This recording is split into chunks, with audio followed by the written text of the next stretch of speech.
Welcome back to our program. I'm your host, Raymond Wu. We're going to continue our discussion and conversation with Mr. Li Shangren, who's a former member of our Legislative Yuan and currently the Deputy Secretary General of the ROC-USA Economic and Cultural Association.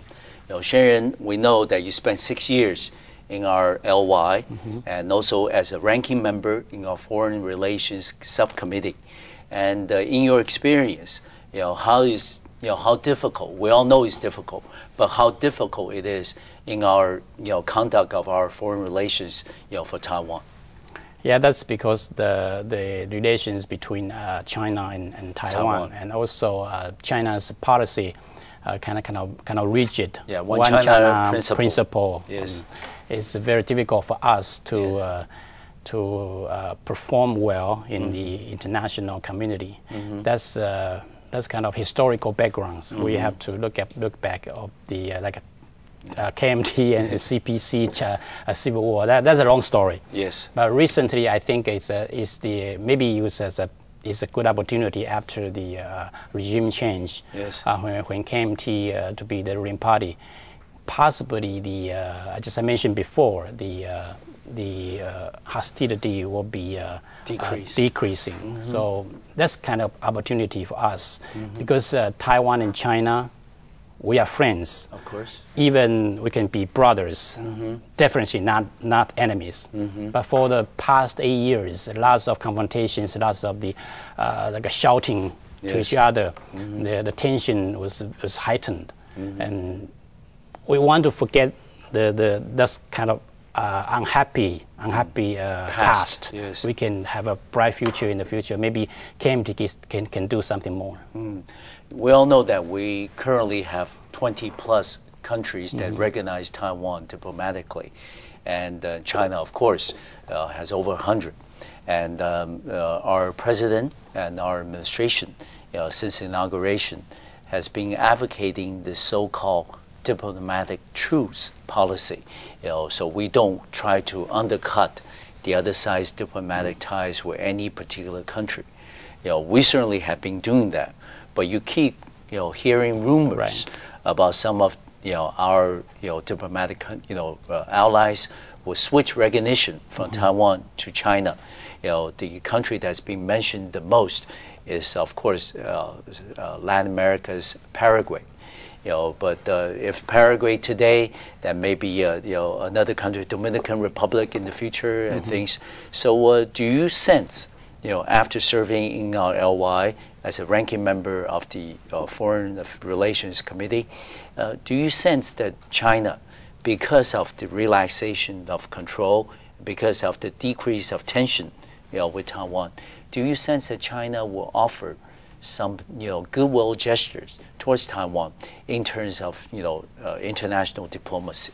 When we mentioned about the diplomatic truce policy, that kind of very sensitive policy, from my personal opinion, whether the diplomatic truce policy can be successful or not depends on the Beijing's attitude toward Taiwan.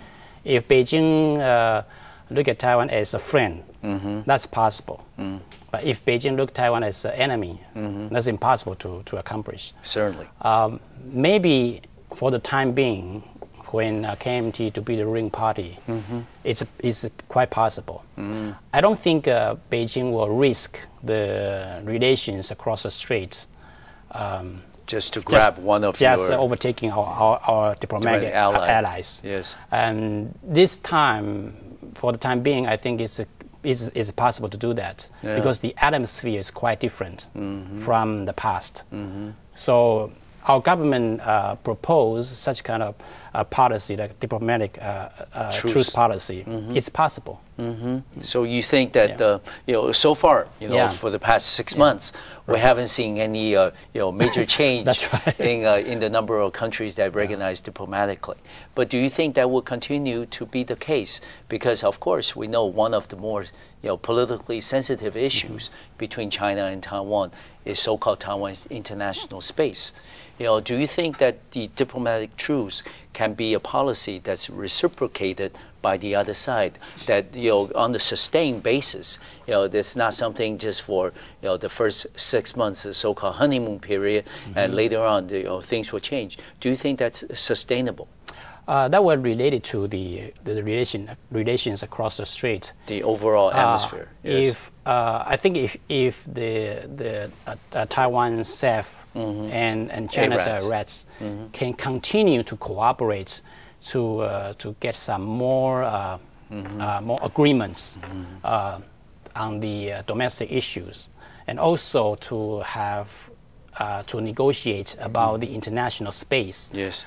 I think maybe China can keep on this kind of friendly attitude toward Taiwan. And that's possible because both sides can sense that if we spend lots of money to do such kind of unnecessary diplomatic competition, that's not good for us.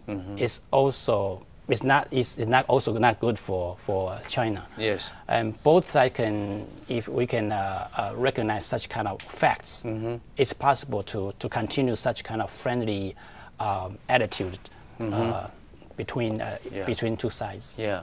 If we continue to talk about Taiwan's international space, then one thing that we learned from our previous meetings with American scholars is the fact that maybe because of the times are different, the overall environment, the atmosphere is different. So maybe there should be a new definition of what constitutes as Taiwan's international space. We also gather from U.S. government officials like the Secretary of State Condoleezza Rice, who have publicly stated that the United States supports Taiwan's meaningful, quote-unquote, meaningful participation in international activities. Do you think that maybe now is the time for us to start thinking of a new notion, a new concept, a new definition of what constitutes as international space, and not so much in the traditional sense as the number of countries that recognize you diplomatically, whether you are a member of the United Nations, and not so much in that traditional sense, but something a little more creative, a little more in tune with the realities today. Yeah, that's right. Because of the recent political science development, yes, some people may think that we got to redefine what country is, what nation is. Yes. So we don't necessarily to just adhere to such kind of title or just kind of a nominal meaning of a country. Sometimes we can have a redefine such kind of the meaning of a country if we can accept such kind of redefinition. Maybe it's easier for us to participate in the lots of international organizations. Exactly. And that's also our chance to participate in the international organizations to attribute our efforts. Yeah, I think this discussion about the definition of what constitutes international space is really very timely and also very important in terms of future formulation of our foreign policy.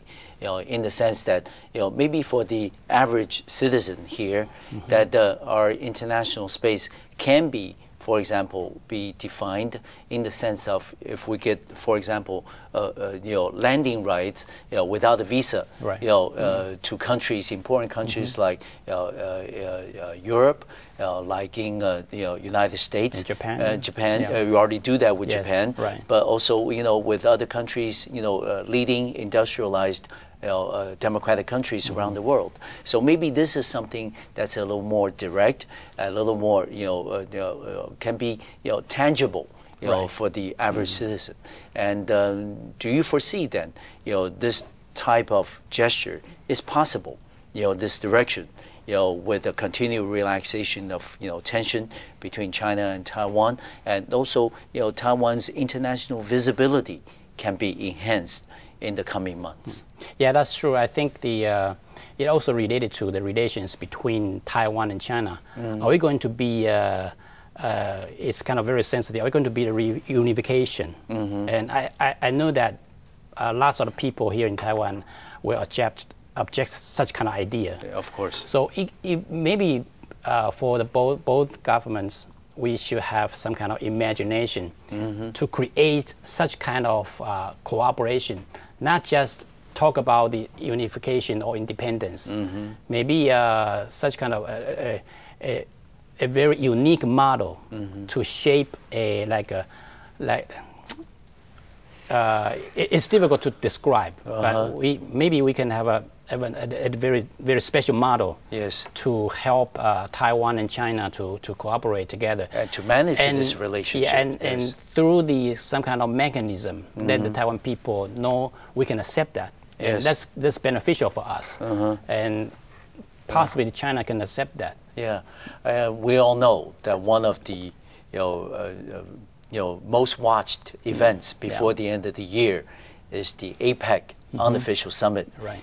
This time is in Lima, Peru. And we're all speculating now, and also there are reports in the press as to who will be the representative for Taiwan.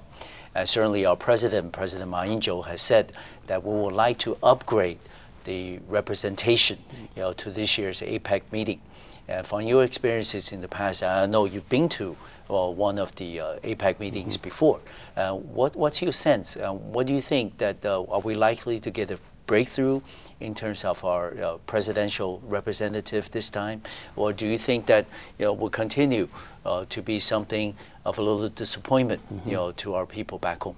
Yeah, that's true. APEC meeting is coming. Yes. Less than a month. Yes. And we haven't decided yet who's going to be the leader of our Taiwan team. And this time was a very special moment after the regime change from TPP to KMT. And everybody here cares about who is going to be the leader of our Taiwan team to represent President Ma Ying-jeou. I think China should demonstrate some goodwill, goodwill to upgrade the representation. Yeah. From my opinion, I expect, I hope we can have a satisfied outcome. We hope one day that our president, no matter who he is, can represent Taiwan, attend the APEC unofficial summit. But we all know, as Mr. Li Shangren mentioned earlier, the global financial crisis certainly has shook up the world and certainly given the opportunity, putting Taiwan and China possibly a little closer. And when we come back, we're going to continue our discussion with Mr. Li, and we're going to ask him whether the global financial crisis will create more problems, will create more opportunities for Taiwan and China. We'll be right back.